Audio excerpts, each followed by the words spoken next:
Hello sweethearts, welcome to the day. So இந்த மாதிரி ஒரு சூப்பரான எடிட்டாக வந்துட்டு நான் இந்த மாதிரி வந்து இன்ஸ்டாகிராமில் பார்த்தேன். ஸோ எப்படி எடிட் பண்ணுறதுன்னு பார்க்கலாம். ஸோ அதே மாதிரி இல்லை, பட் என்னோட சேஞ்சஸ் இருக்கும். என்னோட டச்சஸ் வச்சு நான் எடிட் பண்ணியிருப்பேன்.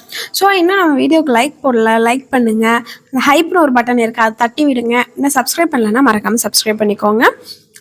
ஸோ இப்போ வீடியோக்குள்ளே போயிடலாம். ஃபர்ஸ்ட் வந்து ஃபோட்டோக்கு போய்க்கோங்க. இன்ஷாட்டில் ஃபோட்டோ. ஸோ இப்போ நீங்கள் எடிட் பண்ண வேண்டிய ஃபோட்டோ எடுத்துகிட்டு அதை வந்து ஹெச்டின்னு ஒரு ஆப்ஷன் இருக்கும், என்ஹான்ஸ் பண்ணுறது. ஸோ அதை செலக்ட் பண்ணிக்கோங்க. ஸோ உங்களுக்கு இதில் பெருசாக டிஃப்ரென்ஸ் உங்களுக்கு தெரியாது, பட் எனக்கு தெரியும். ஸோ இது வந்துட்டு டிக் கொடுத்துக்கோங்க. இதுக்கப்புறம் கட் அவுட் இருக்கா, ஸோ அந்த கட் அவுட் ஆப்ஷன் யூஸ் பண்ணிக்கோங்க.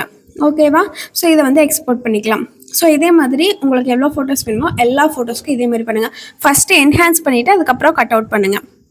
இதுக்கப்புறம் வீடியோ செலக்ட் பண்ணிவிட்டு நான் வந்துட்டு உங்களுக்கு இந்த மாதிரி வந்து ஒரு அஸ்தட்டிக் பேக்ரவுண்ட்ஸ் எல்லாம் கொடுத்துட்றேன். அஸ்தட்டிக்கோ அந்த பேக்ரவுண்ட்ஸ் நான் கொடுத்துட்றேன். ஸோ அதெல்லாம் வந்துட்டு நீங்கள் பேக்ரவுண்டுக்காக இது நம்ம வைக்க போகிறோம். ஸோ இது எல்லாமே ஒரே இது இல்லாமல் என்னோடய வீடியோவில் பார்த்தா தெரிஞ்சிருக்கும், ஒவ்வொன்றுக்கும் சேஞ்ச் ஆகிட்டே இருக்கும். ஸோ அதே மாதிரி செலக்ட் பண்ணிக்கோங்க. தென் ரேஷியோ கேன்வாஸ் போய்ட்டு 9:16 ரேஷியோ வச்சுக்கோங்க.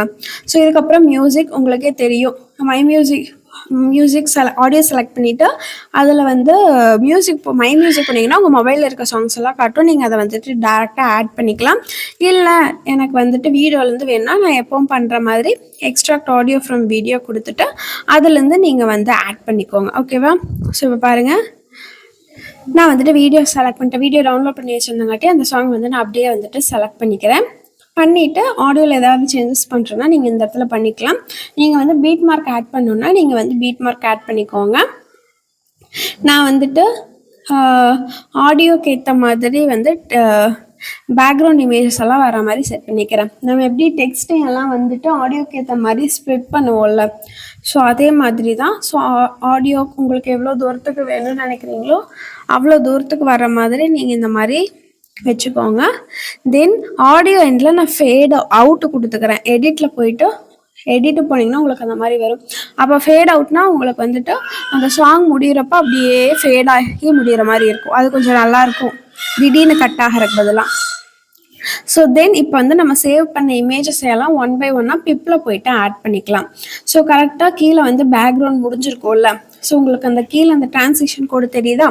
ஸோ அந்த கோடு வரையிலும் நீங்கள் வந்து இமேஜ் வர மாதிரி வச்சுக்கோங்க. அது முடிஞ்சோடனே அதுக்கு அடுத்த இமேஜ். ஸோ இதே மாதிரி நீங்கள் லைனாக நீங்கள் 1 by 1 எல்லா இமேஜையும் ஆட் பண்ணுவாங்க. இதுக்கப்புறம் நம்ம வந்து இதில் வந்து கீ ஃப்ரேம் ஆட் பண்ணுவோம். ஸோ இமேஜஸ் எல்லாம் ஆட் பண்ணதுக்கப்புறம் கீ ஃப்ரேம் ஆட் பண்ண போகிறோம். ஸோ அதனால் கரெக்டாக அந்த பேக்ரவுண்டுக்குள்ளே செட் ஆகிற மாதிரி நீங்கள் வந்து இமேஜஸ் வந்து 1 by 1 வச்சுக்கோங்க. அப்போ தான் நம்ம வந்து கீ ஃப்ரேம் ஆட் பண்ணுறப்போ ஒன்று முடிகிறப்போ இன்னொன்று வந்து கரெக்டாக வந்து வர்ற மாதிரி இருக்கும். இல்லைன்னா ஒன்றுக்கு மேலே ஒன்று ஓவர்லே ஆகிற மாதிரி இருக்கும். ஸோ உங்களுக்கு அதை பிடிச்சிருந்தாலும் நீங்கள் அதை கூட அப்படி கூட வச்சுக்கலாம். ஸோ அது உங்கள் இஷ்டம்தான். ஓகேவா? ஸோ இப்போ பாருங்கள், நான் வந்துட்டு 1 by 1 வச்சுக்கிறேன். இந்த பிளேஸை ஸ்கிப் பண்ணாதீங்க, கீ ஃப்ரேம் ஆட் பண்ணுறோம். ஸோ இமேஜை செலக்ட் பண்ணிட்டு ஸ்டார்டிங் ஒரு கீ ஃப்ரேம். ஸோ நல்லா உங்களுக்கு எந்த அளவுக்கு ஜூம் பண்ணுமோ பண்ணிக்கோங்க சைஸை. அதுக்கப்புறம் கீ ஃப்ரேம் ஆட் பண்ணுங்கள். அதுக்கப்புறம் கொஞ்சம் தள்ளி அதுக்கப்புறம் கீ ஃப்ரேம் வைங்க. சென்டரில் வைக்கணும்னு இல்லை. ஓகேவா? ஸோ இப்போ ஃபஸ்ட்டு கீ ஃப்ரேம் போயிட்டு இமேஜை வந்து கீழே, அதாவது தெரியாத மாதிரி கீழே கொண்டு போய் வச்சதுக்கப்புறம் இப்போ 2 கீ ஃப்ரேமுக்கு நடுவில் வந்துட்டு ஈஸ் செலக்ட் பண்ணிக்கோங்க. ஸோ உங்களுக்கு ஈஸில் வந்து உங்களுக்கு எது பிடிச்சிருக்கோ அதை நீங்கள் யூஸ் பண்ணிக்கலாம். நான் பாருங்கள் 3rd ஆப்ஷன் நான் வந்து யூஸ் பண்ணியிருப்பேன். ஸோ உங்களுக்கு எது வேணுமோ நீங்கள் அதை வந்துட்டு 1 by 1 ட்ரை பண்ணி பார்த்துட்டு நீங்கள் உங்களுக்கு பிடிச்சது கூட வச்சுக்கலாம். ஸோ நான் என்ன சொல்கிறேன்னா, நீங்கள் வந்துட்டு ஃபர்ஸ்ட்டு கீ ஃப்ரேம் ஆட் பண்ண போகிறீங்க. ஸ்டார்டிங் ஒரு கீ ஃப்ரேம், கொஞ்சம் தள்ளி ஒரு கீ ஃப்ரேம். ரொம்ப தள்ளி வேணாம், இல்லை சென்டர்லேயும் வர மாதிரி வேணாம், கொஞ்சம் தள்ளி வச்சா போதும். இப்போ வைக்கிறேன் பாருங்கள். ஸ்டார்டிங் ஒரு கீ ஃப்ரேம். ஃபர்ஸ்ட் வந்து நான் கொஞ்சம் ஜூம் பண்ணிக்கிறேன். இமேஜ் வந்து உங்களுக்கு எந்த அளவுக்கு ஜூமில் வேணுமோ பண்ணிவிட்டு பாருங்கள். ஸ்டார்டிங் ஒரு கீ ஃப்ரேம், கொஞ்சம் தள்ளி ஒரு கீ ஃப்ரேம். இப்போ ஃபஸ்ட்டு கீ ஃப்ரேமுக்கு வந்துட்டு நான் இமேஜை ஃபுல்லாக கீழே கொண்டு போயிட்டேன். அதுக்கப்புறம் ஈஸுக்கு வந்துட்டு நான் கிராஃப் ஆட் பண்ணிட்டேன். அவ்வளவுதான். ஸோ புரியலைன்னா நல்லா பாருங்கள். ஸ்டார்டிங் ஒரு கீ ஃப்ரேம், கொஞ்சம் தள்ளி ஒரு கீ ஃப்ரேம். ரொம்ப சென்டருக்கும் இப்போ வேணாம். உங்களுக்கு வந்துட்டு இமேஜ் வந்து எந்த டைமில் மேலே வரும்னு இருக்கும்ல, ஸோ அதுக்கேற்ற மாதிரி தான். இப்போ பாருங்கள், ஃபஸ்ட்டு கீ ஃப்ரேமுக்கு வந்துட்டு அதை ஃபுல்லாக நான் கீழே கொண்டு போயிட்டேன். இப்போ 2க்கும் நடுவில் வந்துட்டு ஈஸில் வந்துட்டு கிராஃப் வச்சுட்டேன். ஸோ அவ்வளோதான். இதே மாதிரி நீங்கள் வந்து எல்லா இமேஜஸ்க்கும் கிராஃப் வந்து செட் பண்ணிக்கோங்க. ஓகேவா? ஸோ புரியலைன்னா மறுபடியும் ரிட்டர்ன் கூட போய் பாருங்கள். கிராஃப் தான் கொஞ்சம் குழப்புற மாதிரி இருக்கும், பட் ரொம்ப ஈஸி, தெரிஞ்சவங்களுக்கு ரொம்ப ஈஸியாக இருக்கும். இப்போ பிப்பில் போயிட்டு இதில் பார்த்தீங்கன்னா பேக்ரவுண்ட் ஒரு ஆப்ஷன் இருக்கும், அதில் பாருங்கள். இப்போ நான் கொடுக்குற அந்த எஃபெக்ட் வந்துட்டு செலக்ட் பண்ணிக்கோங்க. தென் பிளெண்டில் போயிட்டு மல்டிப்ளை இருக்குது, அதை செலக்ட் பண்ணிட்டீங்கன்னா உங்களுக்கு அந்த பின்னாடி வந்து இந்த மூவ் ஆகிற எஃபெக்ட் வந்து வந்துடும். இப்போ வந்துட்டு இதை வந்து நம்ம டூப்ளிகேட் பண்ணிக்கலாம். அந்த 9 செகண்ட்ஸ் தான் இருக்கும். உங்களுக்கு வீடியோக்கு எவ்வளோ தூரத்துக்கு வேணுமோ அவ்வளோ தூரத்துக்கு டூப்ளிகேட் பண்ணிவிட்டு ரிமைனிங் இருக்கிறதா ஸ்ப்ளிட் பண்ணி டெலிட் பண்ணிக்கோங்க. இது பண்ணினதுக்கப்புறம் நம்ம வந்துட்டு அந்த இமேஜஸ் எல்லாம் நீங்கள் மறுபடியும் ஒரு தடவை டச் பண்ணணும். அப்போ தான் வந்துட்டு இமேஜஸ் மேலே வரும், அந்த மூவ் ஆகிற அந்த எஃபெக்ட் வந்துட்டு பின்னாடி போகும்.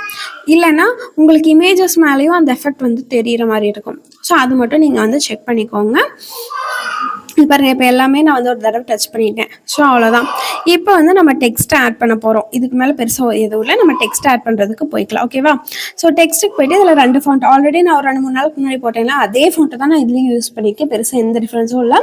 இதில் யூஸ் பண்ணியிருக்க ஃபாண்ட்ஸ் அண்ட் பேக்ரவுண்ட் இமேஜஸ் வந்து நான் உங்களுக்கு கொடுத்துட்றேன். ஸோ இந்த சீதாராமம் இந்த இமேஜஸ் வந்துட்டு டெலகிராம் சேனல் அப்லோட் பண்ணியிருக்கேன், என்னோட ப்ரிவியூ வீடியோ கூட, வேணும்னா நீங்கள் டவுன்லோட் பண்ணிக்கோங்க. ஸோ இப்போ பாருங்கள், டெக்ஸ்ட்டு வந்துட்டு ஃபஸ்ட்டு இந்த டெக்ஸ்ட்டுக்கு நான் பார்டர் மட்டும் லைட்டாக ஆட் பண்ணிக்கிறேன், எனக்கு கொஞ்சம் இந்த டார்க்காக வரணுக்கிறக்காக. ஸோ சைஸ் எல்லாமே பார்த்துக்கோங்க. ஸ்பேஸ் எதுவுமே நான் பெருசாக வைக்கலை. க்ளோ எஃபெக்ட் வந்து லைட்டாக மட்டும் ஆட் பண்ணிக்கோங்க, அதுவும் பிளாக்கு. ஸோ எல்லாமே இதில் பிளாக்கில் வச்சுக்கோங்க, அப்போ தான் உங்களுக்கு பேக்ரவுண்டோட செட் ஆகும். ஒயிட் வச்சிங்கன்னா உங்களுக்கு செட்டே ஆகாது. அடுத்து வந்துட்டு இப்போ வந்து கீழே வர லைனு, இதுக்கு வந்துட்டு மீடியன் இந்த ஃபாண்ட், இந்த 2 ஃபாண்ட்டுமே நான் கடைசி அந்த லாஸ்ட் அந்த வீடியோவில் யூஸ் பண்ணியிருப்பேன். ஸோ இப்போ வந்து பாருங்கள், சைஸை வந்துட்டு சின்னது பண்ணிவிட்டு 2க்கும் நடுவில் ஸ்பேஸை நான் இன்க்ரீஸ் பண்ணியிருக்கேன், அவ்வளோதான். ஸோ இதில் பார்டர் வந்து நான் குறைச்சிக்கிறேன், ஏன்னா இது வந்து ஆல்ரெடி போல்டான ஃபாண்ட்டு தான், அதனால் நான் வந்துட்டு குறைச்சிட்டு இந்த க்ளோ எஃபெக்ட் மட்டும் லைட்டாக இன்க்ரீஸ் பண்ணிக்கிறேன். ஸோ இந்த மாதிரி வந்து ஃபாண்ட்டை வந்துட்டு டெக்ஸ்ட்டை வந்து நீங்கள் வந்து லிரிக்கை வந்து செட் பண்ணி வச்சுக்கோங்க. உங்களுக்கு வேறு ஃபாண்ட் வேணும்னா கூட நீங்கள் வச்சுக்கலாம். ஸோ இது வந்து சைராங்கிற ஃபாண்ட்டு, இது வந்துட்டு உங்களுக்கு வந்து இன்ஷாட்லேயே இருக்கும். இந்த பக்கத்தில் ஒரு பை மாதிரி தெரியுதா, அந்த பையை செலக்ட் பண்ணிங்கன்னா உங்களுக்கு நிறையா ஃபாண்ட்ஸ் வரும், நீங்கள் அதுலேருந்து கூட டவுன்லோட் பண்ணிக்கலாம். ஸோ நான் இதில் யூஸ் பண்ணிக்கிறது இந்த சைராங்கிற ஃபாண்ட்டு தான். இதுக்கப்புறம் அனிமேஷன். ஸோ நான் யூஸ் பண்ணியிருக்க அனிமேஷன் பார்த்தீங்கன்னா இப்போ பாருங்கள், உங்களுக்கே தெரியும். பட் ரெகுலராக யூஸ் பண்ணுறவங்களா இன்ஷாட் யூஸ் பண்ணுறவங்களுக்கு டேரெக்டாகவே தெரியும் என்ன அனிமேஷன்னு. பட் நான் அவுட் அனிமேஷன் மட்டும் 2லேயுமே வந்து ஃபேட் வச்சுருப்பேன். ஓகேவா? ஸோ இதில் வந்துட்டு அவுட் அனிமேஷன் மட்டும் ஃபேரில் வைங்க, அப்போ தான் நல்லாயிருக்கும். இதை நான் ட்ரை பண்ணி பார்த்ததுக்கப்புறம் சொல்கிறேன். ஸோ என்னோடய பர்சனல் சஜஷன்ஸ். இதுக்கப்புறம் வந்துட்டு நம்ம வந்து டெக்ஸ்ட்டை வந்துட்டு அந்த ஸ்ப்ளிட் பண்ணி டெக்ஸ்ட் எல்லாம் சேஞ்ச் பண்ணுவோம்ல, ஸோ அது மட்டும்தான். உங்களுக்கு அந்த ட்ரான்ஸ்லேஷன் பண்ண பிளேஸ் தெரியுதா, அங்கே கரெக்டாக வந்துட்டு ஸ்ப்ளிட் பண்ணிக்கோங்க. 2 டெக்ஸ்ட்டையும் ஒரே இடத்துல ஸ்ப்ளிட் பண்ணுங்கள், அது மட்டும் ஜாக்கிரதையாக பண்ணுங்கள். கொஞ்சம் தள்ளி போச்சுனாலும் இது ஒரு பக்கம் ஆரம்பிக்கும், அது ஒரு பக்கம் ஆரம்பிக்கும், கொஞ்சம் கூட சிங்க் ஆகாது. சேஞ்ச் பண்ணதுக்கப்புறம் நீங்கள் வந்துட்டு அந்த டெக்ஸ்ட் இருக்க பிளேஸை வந்துட்டு தள்ளி வைக்கிறேன்னா வைங்க, வேறு பக்கம் தள்ளி வைக்கிறேன்னா வைங்க, அது இன்னும் கொஞ்சம் நல்லாயிருக்கும். என்னோடய ப்ரிவியூவில் நான் அப்படி தான் பண்ணியிருப்பேன். இல்லை எனக்கு ஒரே பிளேஸில் இருந்தால் போதும் அப்படின்னு நினச்சிங்கன்னா நீங்கள் அப்படியே கூட விட்டுறலாம். இப்போ பாருங்கள், நான் வந்து டெக்ஸ்ட்டை சேஞ்ச் பண்ணதுக்கப்புறம் நான் வந்துட்டு வேறு பிளேஸில் வந்து சேஞ்ச் பண்ணியிருப்பேன். ஸோ வேறு எதுவுமே நான் பண்ணலை, அவ்வளோதாங்க. வீடியோ இதுக்கு மேலே ஒன்றுமே இல்லை. ஓகேவா? ஸோ உங்களுக்கு வேறு ஏதாவது டவுட்ஸ் இருந்தால் கீழே கமெண்ட்டில் கேளுங்க.